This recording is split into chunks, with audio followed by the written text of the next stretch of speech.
हाँ, इसमें पहला क्वेश्चन है कि सही विकल्पों का चयन करिए।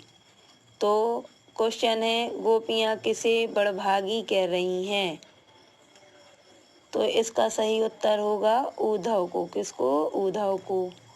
फिर है दूसरा क्वेश्चन, नेताजी की मूर्तियाँ तैयार करने वाले मूर्तिकार का नाम था। तो क्या था मूर्तिकार का नाम? मोतीलाल। ठीक है। फिर है तीसरा क्वेश्चन, भोलानाथ के ललाट पर कौन सा तिलक सुशोभित होता है? तो इसका आंसर होगा भभूत का। किसका? भभूत का। फिर है शांत रस का स्थायी भाव है। तो इसका उत्तर होगा निर्वेद। शांत रस का स्थायी भाव क्या है? निर्वेद। फिर है पांचवा क्वेश्चन, समास के प्रकार। समास कितने प्रकार के हैं? तो समास 6 प्रकार के हैं। कितने प्रकार के? 6 प्रकार के।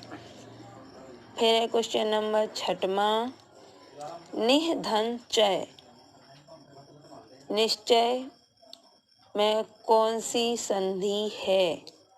तो इसमें विसर्ग संधि। कौन सी संधि है? विसर्ग संधि। फिर क्वेश्चन नंबर दूसरा, रिक्त स्थानों की पूर्ति कीजिए। ठीक है। तो पहला क्वेश्चन है, सूरदास जी मुख्यतः रस के कवि थे। तो सूरदास जी किस रस के कवि थे?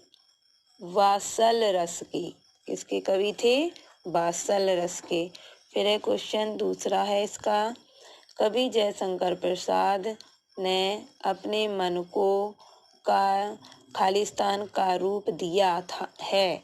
तो काय का रूप दिया है जयशंकर प्रसाद जी ने? भामरे का। किसका? भामरे का। फिर है तीसरा, सभापति का भाषण खालिस्तान में छपा। कहाँ छपा सभापति जी का भाषण? तो अखबार में, अखबारों में छपा। इसका आंसर है।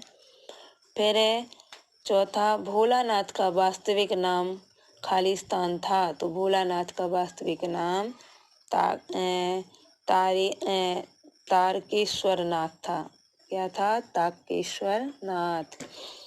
फिर है पांचवा, काव्य के मुख्यतः भेद होते हैं। तो काव्य के क्वेश्चन नंबर तीसरा है, सही जोड़ियां बनाइए। गुड़ का होगा चीटी, सेवा करने वाला सेवक, माता का आंचल शिव पूजन सहाय, गद्य हमारी स्वाभाविक अभिव्यक्ति है, रस काव्य की आत्मा है, जयशंकर प्रसाद छायावाद के कवि हैं।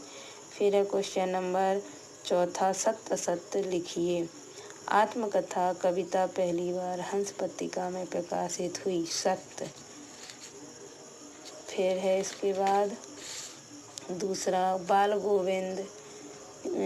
गोविंद भगत के गीतों में प्रभु मिलन का भाव होता है। सत्य। जॉर्ज पंचम की नाक में सरकारी तंत्र का व्यंग किया गया है। सत्य। चौथा, रामचरितमानस एक खंड काव्य है। असत्य। एकांकी में 4 अंक होते हैं। गलत। जहाँ दोनों पद प्रधान हो वहाँ द्विगु समास होता है। ये भी असत्य है।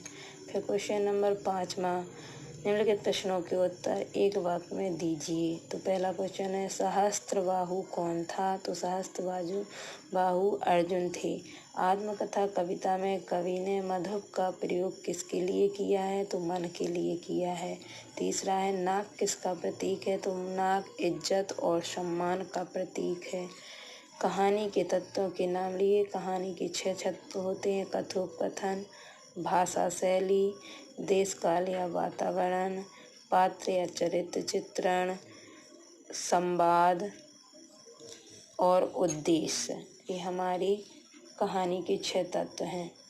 फिर है 5वां, हिंदी पद्य साहित्य को कितने भागों में विभाजित किया गया है? तो 2 भागों में विभाजित किया गया है।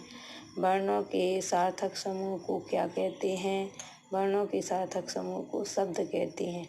भोलानाथ के पिता आटे की कितनी गोलियां गंगा जी में प्रवाहित करते थे? तो 7 गोलियां।